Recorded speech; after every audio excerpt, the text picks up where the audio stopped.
All right, so now once you identified some of the reasons why you may be engaging in a particular behavior, the question then becomes, what do I do with it?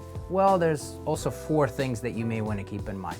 Number 1, just being able to identify the fact that there's a trigger and an urge that comes up, even encapsulating it and saying it, okay, well now I'm having an urge for a drink, an urge for a substance, rather than saying I want to drink or I want to use a substance. You see how there's a bit of a difference between saying I want something versus, oh, I'm noticing an urge coming up for me.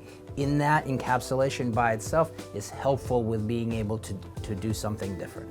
So that's option number 1. Option number 2,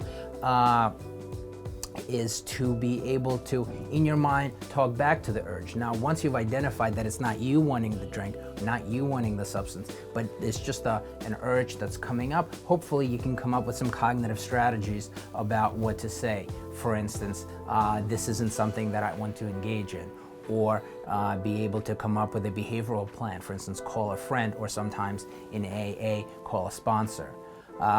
A third common way people tend to deal with the immediacy of the urge is, in their mind, fast forwarding what might happen. Typically, if a person is struggling with an addiction, the next day or the following day or the day after may be when a person is struggling from physiological withdrawals, they don't go to work, or they're causing some sort of relationship issue for themselves. So just fast forwarding how the night or the next couple of days might end sometimes helps with an individual not engaging in a particular behavior. Another thing to consider, which is one of my favorites, it's called urge surfing. You could definitely go on a YouTube video and just put in urge surfing, where it's just an opportunity for a person in a mindfulness state begin to notice how that physiological pull or that physiological urge is being aroused in one's physical body, and being able to surf it, meaning attend to it without giving into it. Again, that's a skill that could be developed over time.